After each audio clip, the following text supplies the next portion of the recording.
Hello everyone, you are welcome to a brand new episode of Sister Sister. Anyway, season greetings to you and your family, and hope you're enjoying the holiday. And well, like I said, it's a brand new episode of Sister Sister right here on ChannelOne TV. My name is Kata. If you're joining us for the first time, this is the show we talk about relationships. You get to send us letters about issues happening in your relationships, and we get to read it, talk about it, and try to find ways to, contain the problem or give you some solutions that can help you with the problem. Anyway, if you're wondering how to send your letters, send them via sistersisterislive@gmail.com. I want to say a very big thank you to our sponsors. Gino, thank you so much for holding us down, especially during these festive seasons. We'll be thinking of the best meals to prepare, and it's all about Gino. The best meals during this season. Think about Gino with the Gino tomatoes, with the Gino spices, with the rice and all that in the market. Look no further. Just look at Gino, all right? And you will have your delicious meals. Ladies and gentlemen, the sisters are in the house. But before we get to meet the sisters, let's take a quick break. And when we come back, we will be meeting the sisters and getting into our letters, because we have 2 letters for this episode.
All right, welcome back, ladies and gentlemen. This is Sister Sister, and like I said, it's time for me to introduce the sisters. Now, the sisters are here, and first of all, we actually missed one of the sisters. She went on a honeymoon again after a whole marriage. Who goes on a second honeymoon? Well, the only person that does that is Dr. Ethel. Dr. Ethel, you're welcome. Thank you. You're shining like your dress. Okay. That's the intention, to shine. Wait, you came with some renewed energy. What's going on? Is it the honeymoon?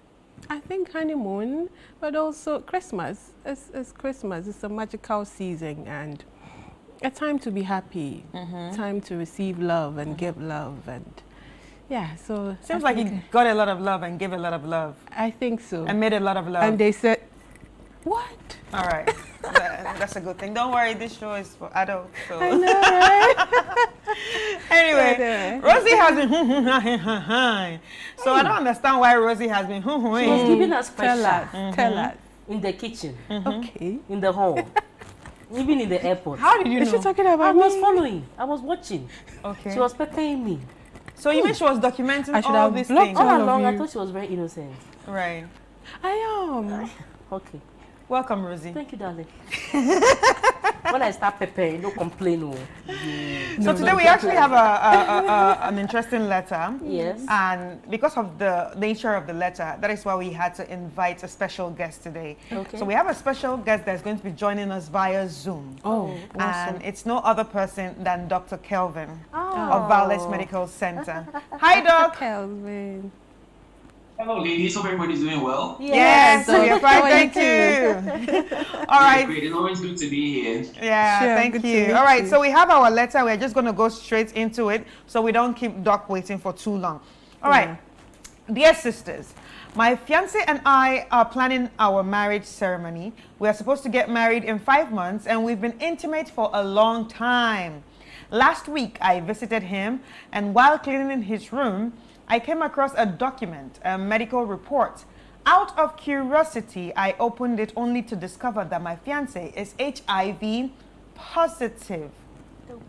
Sisters, I froze. I couldn't believe what I was seeing. Kwame has been pushing for this marriage, and I know he loves me deeply.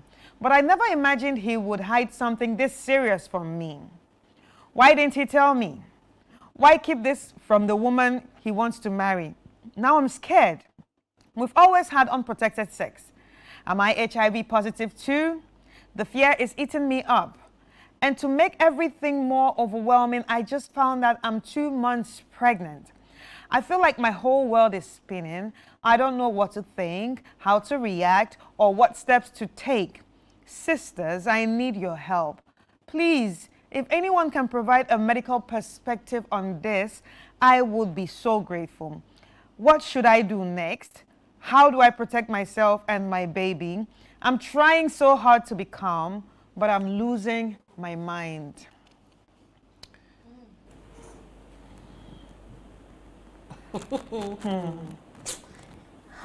Roses, I'll start with you. What are your thoughts on this? My thoughts are they're scattered all over the place. All that screaming, deception, and for me, the medical angle, because we have Dr. Kelvin on the line, I don't want to talk too much about the medical angle because I know that I don't know, maybe there are some drugs and things people take such that it's not. You can go through that procedure, like the intimate procedure, without having to necessarily transfer the virus to other person under certain conditions. So I'll leave Dr. Kelvin to answer that. But on the other side, you see, when you start getting serious with somebody, once you start getting intimate with somebody, especially with the intent of getting married, there are certain things that should no longer be called a secret. Yeah. There are certain things, look, listen, you should be open. If you're in debt, your partner should know. If you have any disease, your partner should know. If you have any family conditions, your partner should know. You know, some of these things, they creep up on you in very, very, very funny ways. So I don't see the reason why you're hiding it. And if someone truly loves you, they can actually be with you to go through that process irrespective of what is happening, because you can have a partner who is in debt and then the other partner says, you know what, we'll figure this out together. And you can have someone who has a disease, like, you know what, I'll forever be with you. I'll be there for you. You understand? Like, I'm asthmatic. It was no news to my husband that I'm asthmatic. He knows. Yeah. So if my kids, knock on wood, any of them exhibits that, he's not going to think that it's some witch somewhere who is doing something, you know. So some of these things is very important that we disclose to our partners. So for me, what is screaming out at me the most is the fact that he found it okay to keep this away from the wife. I can't excuse that in any shape or form. And for you, you see, sometimes this is why the abstinence or whatever before get married before certain things. You know, now you found out that you are 2 months pregnant, you know. I think that what she should do is probably go for a check to find out whether she is HIV positive as well. And if she's not, hallelujah. And I don't know whether there's a way of testing the fetus. It's only 2 months old, I don't know. But that's for Dr. Kelvin to decide. And let's find out if she also has the virus as well. If she doesn't have the virus, for me, whether I'm in love or not, like she says, whether I want to, the wedding is 5 months away or just 5 days away, or 5 weeks away, I'm going out. And it's purely on principle of non-disclosure. Purely on the principle of non-disclosure, I would not get married to this man. Because if you can hide such a thing from me, I don't know what else you may be hiding. Yeah, you might be an arm robber, and I don't know. I don't know what else. It means that for the past, because they've known each other for a long time. It means that for as long as we've known each other, you've just been deceiving me all along. So for me, nothing else he tells me will be taken as is. I would second guess every statement he makes. I will second guess everything that he does. I can't trust him anymore because this is a very sensitive thing to keep away from me. So to be honest with you, I mean, and you know, if you're HIV positive and you don't take your partner through the mental process to know and be willing, for me, it screams wickedness. I can equate you to a murderer. Yeah. Because assuming you pass it on and I am not aware, maybe by the time I find out, it'll probably be too late. Too late for me. Yeah. You know, because not everybody finds out in good time to know how to deal with it. You know, maybe it might be too late. And so, the viral loads too might keep increasing and all that. Keep increasing, and all manner of things can happen. So for me, purely on the basis of deception, the fact that you didn't disclose what was critical to disclose, I would second guess every move of yours. And I can't begin a marriage second guessing everything that you do. So for me, if I were in your shoes, go and run your checks and everything. Whichever way it goes, leave him. I will not go through with that marriage. No. Right. Ethel? Yes, I just, it's difficult to fathom how we human beings would do this to each other. And at this point, I'm worried for her mental health because this is, as she rightly posted, overwhelming. You know, that it's not you having conducted HIV, but from somebody whom you expected to love you so much, and on top of that, you are pregnant. I mean, of course, now it's not clear whether she has the HIV, but I can imagine how she's thinking, do I have it? Does the baby have it? That's really a lot. And I think that she would need a lot of support from somebody around her, a family member, a good friend, whoever she can find this, she can confide in to get some emotional support. But I also think that she needs information at this point. She needs information as to what exactly the medical steps she needs to take. Good thing is that these days there are ways in which this can be managed if you have it or if you don't or you suspect it, or if you have it and you are pregnant. It's awesome that something can be done, and it's good that it's usually detected as early as possible. That's what I hear. I'm sure Doc will delve more into that.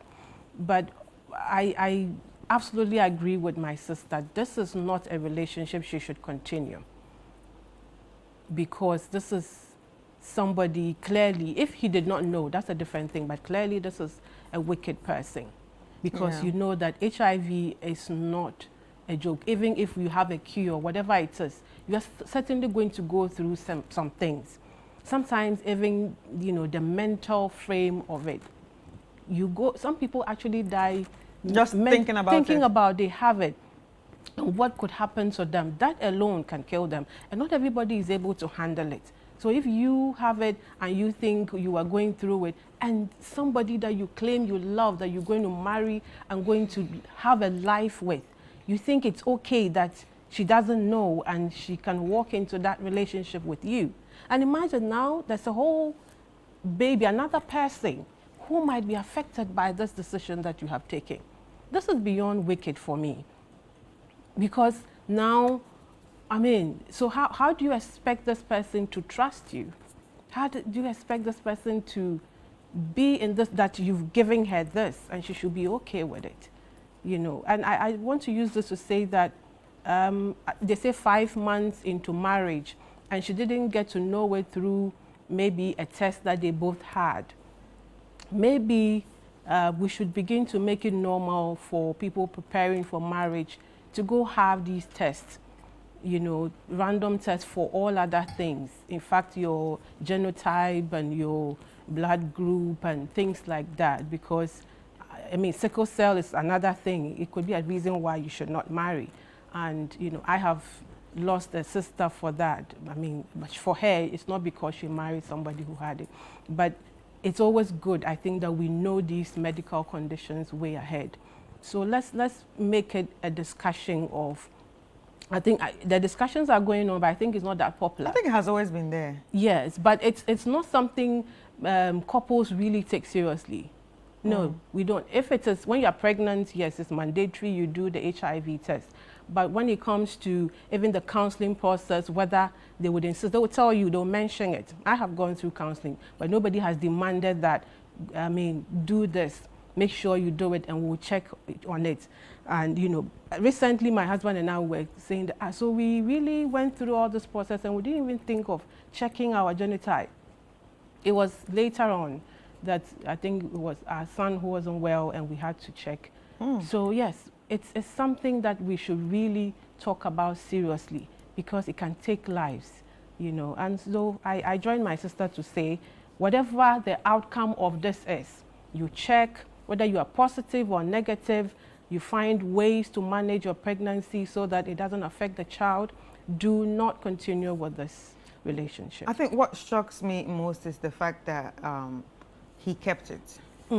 And that could also mean that he probably found out that he had HIV and is probably taking medication. Yes, that's the interesting part. Yes. And I'm sure that's why he's confidently making marriage plans and trying to have a baby and all of that. Maybe he thinks he's okay, but It's you not can't well. think unilaterally that you're okay. Yes. In a business that concerns both of you, you can't. Yes, you deprive the other person, You know? of the opportunity to make a choice. They should be choosing whether this is the Yes. path they want to take. And the or funny not. bit is that no matter what situation you are in, there is somebody who is willing to go through it for you. That's true. There's And I like always that that you said, somebody. yeah. See, if the whole world may reject you, there's always There's that somebody. one person who will say, look, listen, I would go Let's through, do this together. Let's do Yes. this together. I'm willing to go to go down this road, with you. Yes. So I think that is something that, for me, the non-disclosure is pure wickedness, and I can't trust anything from you again. yeah. And when it comes to the issue about the test, you see, it's how difficult it is to find deal men with. these days. And because of the intricacies of finding men or women, you realize that at the initiation, you don't know where it's going. And fortunately, unfortunately, before we define the relationship, people are already intimate. That's one problem. So once you're already intimate, your heart, your soul, everything is already already in it. in. You don't even want to entertain the thoughts Of that something may be anything. wrong. And there's also that faith that is being exercised. That, so by faith, there's nothing wrong. If I'm thinking of it, it will be wrong. So people exercise faith in abnormal degrees. Yeah. Where they don't want to do the medical because they think that going through the medical process is probably actually jinxing it. And That's all true. of that. So sometimes it's the fear of loss of the partner, Yeah. because you think you've put a lot of energy to build that kind of a relationship. But like Doc said, these are things that are important for us to take note of, not just for our sakes, but for the sakes of the unborn children that we hope to bring onto the planet. Yeah. All right, so Doc, you're still with us, right? Yes, I am. All right, so Doc, what are your thoughts on this? Can you give us your thoughts from a medical perspective or a point of view of medicine? Do you think at this point she might have the HIV? And do you think, yes, if she's pregnant with of 2 months, you know, do you think this will also affect the baby? Well, I mean, thank you for the opportunity. But let me actually start off by picking on the points that Rosie made earlier. She says that if you plan on getting married, if you plan on getting intimate with somebody you're going to get married to, you need to check for HIV. I mean, I would say that if you want to get intimate with somebody, you need to check HIV, period.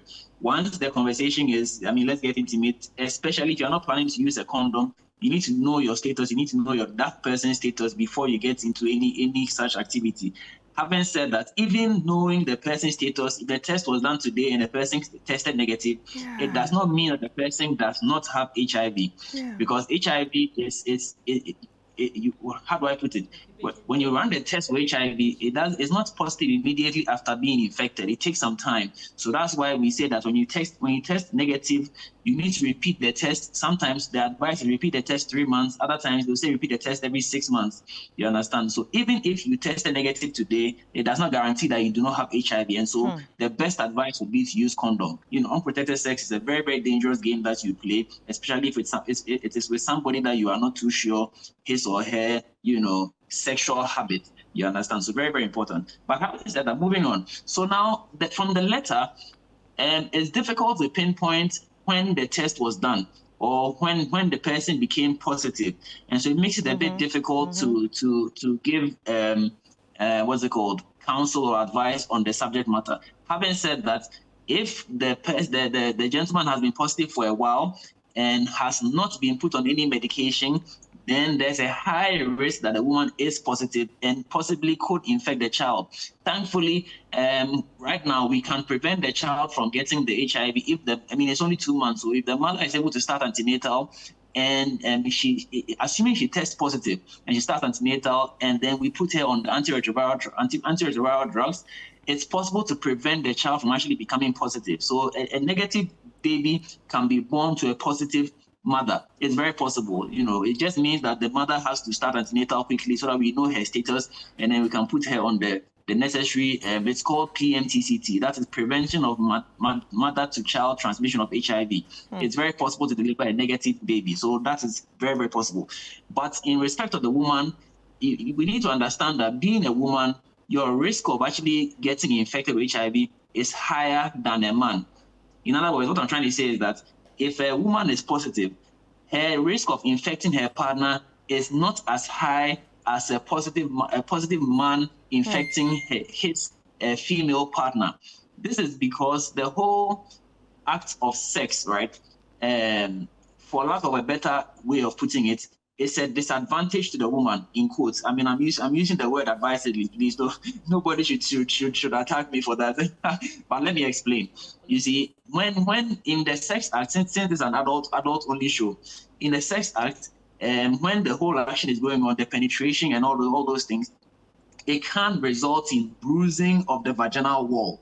Okay, and once there's bruising of the vaginal wall, your body's cells, the red blood cells, the white blood cells, all move into the area to try and fight whatever is causing the bruising, in quotes.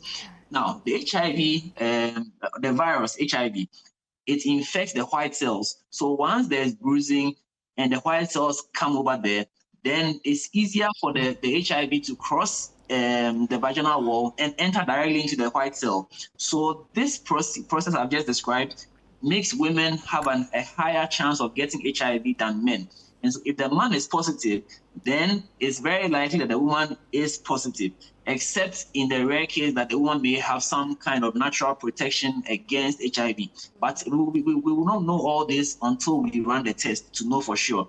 But until then, since they've been intimate for a very long time, as she put it, if the man has been positive for a while and has not, and the key word here is has not been taking antiretrovirals, because when you're on antiretroviral therapy, the goal is to suppress the virus so that at some point the virus becomes undetectable. You understand? In fact, if you are an HIV positive man and you intend to give birth to a child through the natural means of conception, that means having sex with your partner, one of the key requirements is for your HIV levels to become undetectable, which means that you have to be on antiretrovirals for a while. And then when the levels are undetectable, then you can go ahead and have unprotected sex with your partner and then achieve pregnancy naturally. Okay. And some people, it can take up to 3 months. It can be earlier until they reach that point where the virus level is undetectable, But for all intents and purposes, based on the information that we have available today, it is very likely that the woman already has HIV. So the goal now will be to prevent the child from also getting HIV through the PMTCT I mentioned earlier. All right. So, Doc, I have a question for you. So are you saying during sex, right, it's important for women to be well lubricated? Because from what I can hear is that if you're not lubricated, anything, I mean, you can catch anything. Let's just not put it only on HIV, but like the whole act of sex, since it's a Yes. disadvantage. We have some messages here. Hildana Mele Akita says, I think you know the immediate step to take. Go and get checked. And to all listeners and viewers, don't normalize fornication. The guy was wicked to have kept the information all the way from her, but if wouldn't be a casualty if she wasn't intimate. Before marriage, don't let love cloud your mind. Both of you should do the necessary tests to avoid stories that touch the heart. Mercy Obeng is saying, oh sis, please breathe. The first thing you need to do is get tested immediately. HIV today is manageable, like the doctor said, especially with early treatment. You are not alone. Stay strong. Rita Kumi is saying, my heart breaks for you. He should never have hidden this from you. But don't panic yet. Get your status checked so you know exactly what you're dealing with. Gabriel Atia is saying, do the test and start your medications as soon as possible. John Bruce also said, this is a heavy burden to carry alone. Please talk to a medical professional. We just spoke to one as soon as possible, and they will guide you on how to protect yourself and the baby. Jones Asian, Kwame should have known to be honest with you. Marriage is built on transparency. Regardless of your test results, you deserve answers. And Benjamin Opon is saying pregnancy alone is overwhelming. And this one on top is heartbreaking. Please surround yourself with people you love and people that love you and that trust you and can also support you through this. Thank you so much for your messages. Doc, I want to say a very big thank you to you for joining us on this episode. I don't want to keep you so much on the Zoom. So thank you so much for joining us. Thank you very much for having me. Yeah, all right. Sisters, thank you so much. Let's go on a quick break. And when we come back, we will check the second letter.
All right, welcome back. We saw the first letter, which was very emotional. And we hope the second letter will be a bit light because we're supposed to be celebrating Christmas and enjoying ourselves during this season. But it's a very good chance to also learn and also advise people on what to do. So please take your life seriously because you only have one life to live. So now, the second letter, sisters. I need your honest advice. Years ago, my siblings borrowed a huge sum of money from me with the promise to pay it back. Fast forward today, they're planning a very expensive vacation, yet they've still not repaid a peso. Anytime I bring it up, they call me petty and say it's ancient history. But sisters, the amount is huge, and I can't wave it off. I genuinely need my money back, and I also don't want this to create bad blood between us. I love my siblings, but also believe in accountability. What should I do? Sisters, help me. Her name is Celestine? Celestine. Celestine needs help. Celestine. Depends on where you are coming from. Yeah, Celestine is saying that her sisters have taken some. I don't want to say sisters. Her Her siblings. siblings. Her siblings have taken money from her, unless it looks like it's women that borrow money from people. I'm sure they are men. Yeah.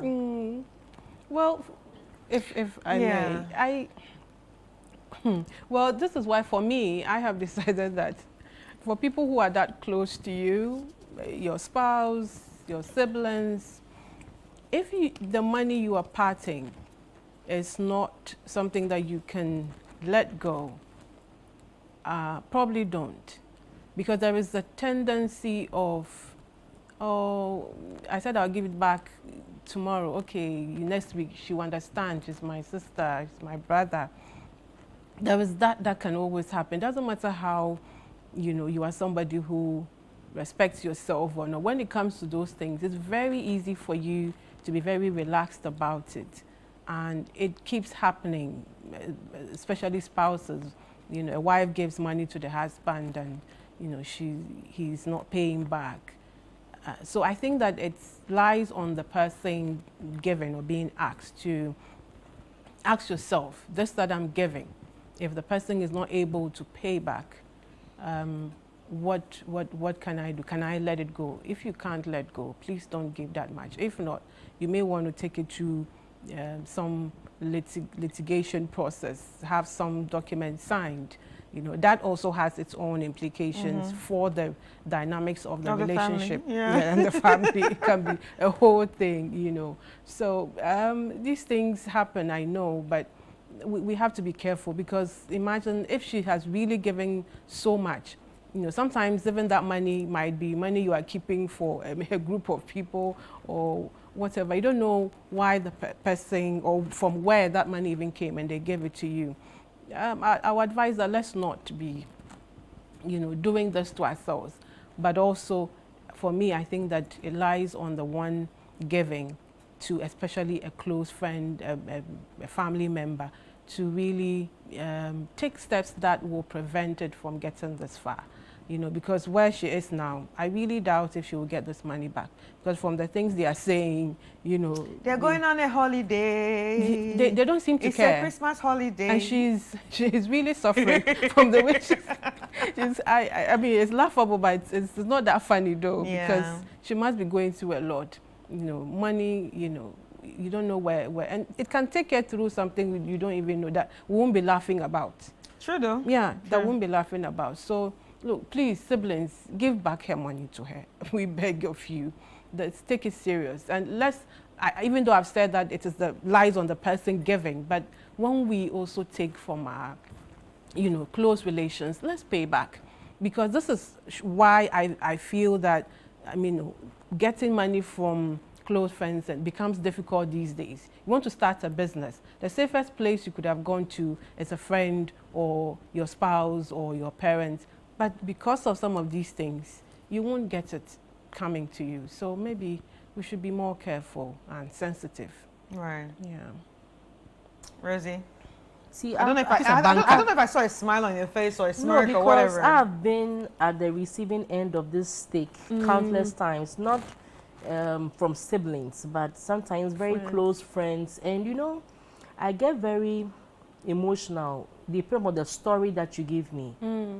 Or maybe somebody is very, very sick, they're in the hospital, a child has admission, had very good grades, but they can't get admitted and things like that. Or some, all these sordid stories, or maybe somebody has a business idea, a business plan, and you talk to the person, you think that, oh, this person is going to stand on their feet and everything.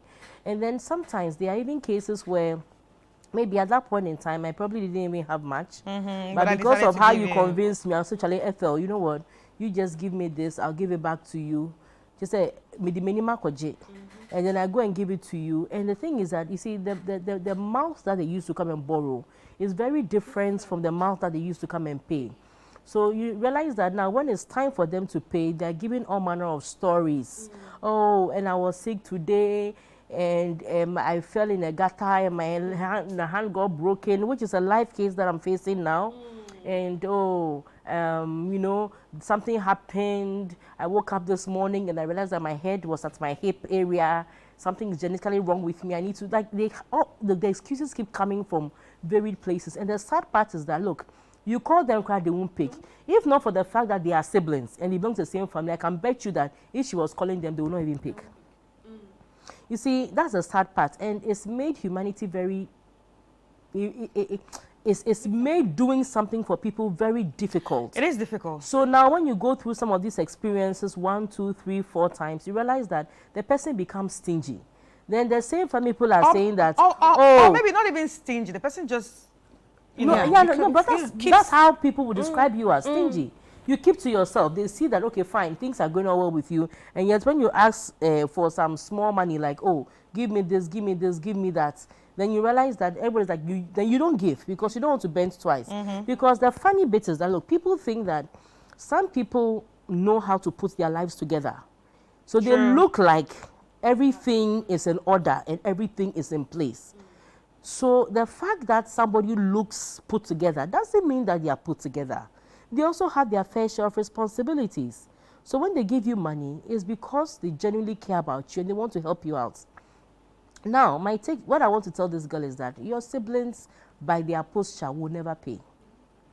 No matter how big the money is. For me, like for instance, there was a time there was a lady who came to borrow. It wasn't even much. It's just 900 cedis. Oh, I'll give it to you in 2 weeks. As I'm speaking now, it's about 1.5 years.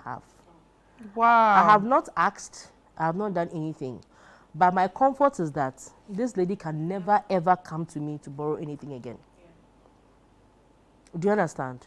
So sometimes when it gets to a point where you are demanding and you're not getting, this is the only advice I have for you. It's painful. It's not easy. And I've been there a few times. Sometimes even with bigger monies, like big monies. I've been there a few times. So you just decide, like, listen, if it's money that is so big, that's going to affect your pot, don't give it. Like Ethel said, if you have to give money out, give something that, just in case it doesn't come back, you're okay. But that kind of big money sibling and you are jumping over hoops and then you are borrowing from people, you've gone to your life savings, you've gone to break it. No. I mean, we should stop doing that. And even if you have to do that, maybe you have to probably put it on a contract or some form of a legal document. But should she ask and them? Probably ask them for collateral or something, or something that you can keep or you can make hold of. So in case the person doesn't pay, like their car, like a car or something, like there should be something, there should be some written document, something somewhere that depends on how huge the money is, that you can take somewhere when it's critical. So at this point, do you think she should ask them? I think she's been asking them. No, like still continue asking, or you want her to no, just for forget me, it? For me, if I were in her shoes, I would stop asking. The reason why I'll stop asking is because, you see, I just trusted them plainly, and I did it. So should she tell them, look, I'm no more, you know, like sometimes people just want closure to let them know. Don't tell them anything. Like, I'm no more ever going to talk to you people again, ever. No, it's not needed. You see, the sad part is that you Sorry, can't... I'm emotional, so I can tell you, see, I'm not going to mind you people ever again. No, you see, ever. The beautiful thing about siblings are that you can't unsibling them. If it's a friend, but you can catch your friend from far. Hold on, you can't unsibling them. Even when you plan to unsibling them and from far, there'll be family gatherings. You will be there. They'll be there, they'll be around. And the kids and then your parents too will now now come in and come and talk, family members. So there's a way, like, and you know, when you say that you mind them again, they will tell you that they were having struggles, they were going to pay, but you came and said that. For me, the way to look, silence is very golden. It's not just a cliche. Silence is actually golden. Just keep quiet. Go about your normal business. Cut your losses. And you know what? It means that they would never be able to come to you for help ever again. Because you've said it and now you are quiet. Next time, if they want to party, let them party. Let them do what they have to do. Just assume that that money is lost. It's painful, but there's peace in that. For me, it's painful, but there's peace in that. Let it go. Pretend you've lost the money. Still be somewhat nice with them, but just condition in your heart never ever to bail them out again if they needed it. Anyway, we have some messages when it comes to this letter. We have here from Grayson Grace Enyonam. What's her name? Woof. On a genuine note, seek a loan of a few CDs above the amount you give them. Promise to pay within 2 weeks upon receipt of the money. The rest should be history on your side. Voila, and that's the answer. Okay. Wow, so you borrow from them too because Ah. Imani Salah is saying this thing, it's always better to dash your family money than to lend it to them. One thing is that in order to avoid monetary conflicts within the family, he or she never lends money to any family member. Rather, you can choose to support them. Like Rosie was saying. Ama Ohinewa says, take your money back. Take it to court if the need arises. Take it. Ama, take your money. If there's evidence. And Angel Ellie is saying, siblings, trust me, they won't pay. They won't pay. It's either you are ready to, it's either you are ready to break that sibling bond and collect your money, or just let it go and they will never pay you back without a push. And then Bello Buns says, report to the police. Oh, Lord. I'm just going to give you some minutes to, share your Christmas wishes or Yuletide wishes to the viewers and to your family members. So I'm going to start with you, Ethel. Okay. Yeah. So So look into the camera and then say it. And she then just reminded me. So first of all, to my lovely husband. if you don't tell your husband, I'm not saying crying. Merry Christmas to you. I love you, and I know that we'll have a great time. And also to all my... The great time is not enough. Can you allow me? I wish also my supporters, my admirers, I've had a few people say, oh, I see you and I admire you. Merry Christmas to you, my family, daddy, mommy, my mother-in-law, father-in-law, my siblings, even those who have not paid back monies. I love you all. Merry Christmas. And let's go out there and receive the love of God. Let's give out love. Right. Rosie? Yes. Okay, so for me, I like to say a big thank you or Merry Christmas. The whole year has been a very, year. But luckily, we've met the end of the year. I like to wish my husband, Daniel Ni Amwa Kojo Ashrifi. You have to call his full name so he's the one, yes. So it's him. AKA the motor checker. Thank you. AKA by moto. Beautiful. This is a name people don't know anyway. Okay. So I want to wish a Merry Christmas from me and my lovely two kids, Dante and Danica. The best thing that ever happened to me on the planet. My parents, my mom. I forgot my dad, sorry. Oh. My mom, look, that woman is simply irreplaceable. Oh. Like, she's on call. Like, all I have to do is to give her a call. She's just a phone call away. I like to wish her Merry Christmas. My in-laws, I keep saying that people complain about their in-laws. I have the best in-laws in the world. What's happened to it in Jesus' I name? have no wahala with my in-laws. Same It's here. like sometimes I tell my husband that we are together because of my in-laws. That's true. You understand? That's true. They are beautiful people, amazing people. I like to say Merry Christmas to my colleagues at work, especially those I work closely with. Peter, I'm mentioning your name, Peter, Patrick, Catherine.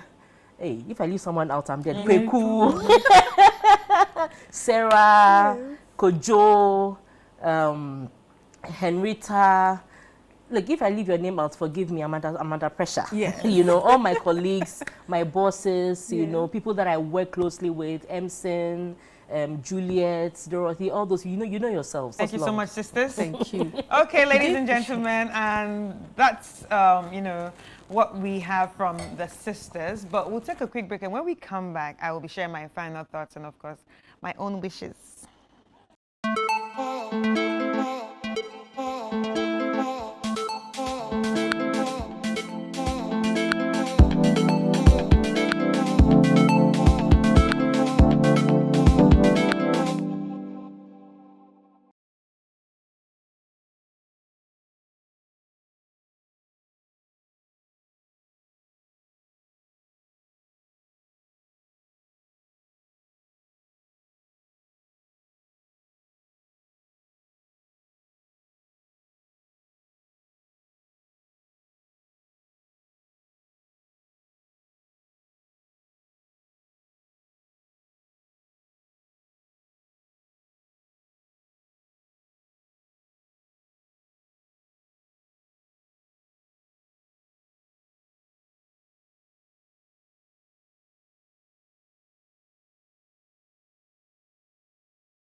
Hello, everyone. You are welcome back. It's still Sister, and we want to say a very big thank you to all the sisters that joined us and for making this episode and, of course, making this year a memorable one. Because without them, we wouldn't have had, such great episodes coming to you every year. We get the messages. I see people I see people who tell me they love all the episodes. I get the calls. I see you guys on the streets, on all the events that we have. Thank you so much for all the loves that you've shown. And it's because of you that we actually do this show. But now to my final thoughts. Issue of HIV. I don't have much to say, but the only thing I have to say is it's important to, always check yourselves. I always say in every morning show, especially when we have issues on our health, we talk about going to the hospital, going to the hospital, going to the hospital. The way we are supposed to go to the hospital is the way we are supposed to also be self-aware, proactive in taking care of ourselves. If you are self-aware and proactive in taking care of yourselves, you will be actually pushed. It will make it easier for you to have a relationship with the hospital because you want to protect yourself. What it is that a lot of people are afraid to go to the hospital and hear what the doctor has to say, especially if it's a bad news. But like I said, if you are self-aware, you love yourself, you will realize that going to the hospital will actually save you. Most of the times, it will actually save you or avert any tragedy from happening when it comes to your life. So please, if you have to do any checks, if you have to do any tests, if you are sleeping with anyone without condoms, go through all that process medically before you do that. But if you do it maybe after sleeping with the person, still go through all the medical checks that you need to go through. But my advice for the lady is please leave that man alone. Let him be on his own because he does not deserve to be your husband. If he could have HIV, keep it to himself and still force him to marry you without telling you, his future wife, what he is going through or what he had just found out, then that man can kill you because probably he's even taking medications without protecting you or without telling you that he's taking medications. Please just leave that man and go and take care of yourself. Just go and screen, check yourself, and probably start the antenatal like the doctor said, and then you can also protect the baby in case you want to keep that baby. And secondly, the second one about money and family. It's very complicated because we all come from families, and of course, some of us have all experienced these issues, maybe not with our family members, but with close friends or people that we work with. And we've been disappointed most of the time. So just like the sisters said, I will agree with all of them. If you do not have money if you cannot give money that you will not forget, don't give it. If the money is too big for you to not forget, do not give it. Just have in mind to say, okay, I want to help this person. And if anything happens, if it goes south, then I forget about it.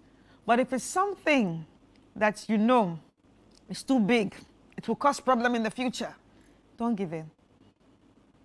Because you also need to take care of yourself mentally and psychologically and also financially. Things are changing. A lot more people are saving. It's important for us to save every day with the way things are going.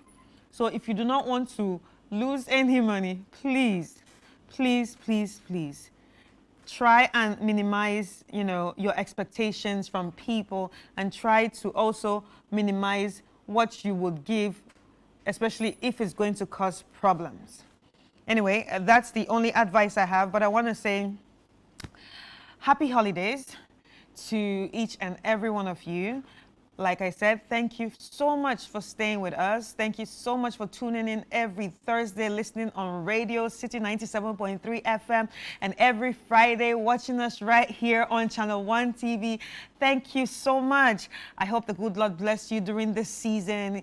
I wish you peace, love, excitement, enjoyment, and a lot of rest because next year we go again.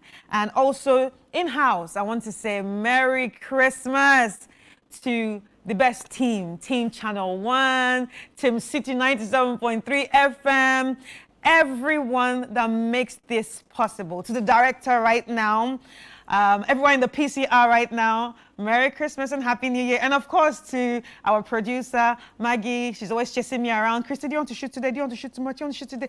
Thank you so much.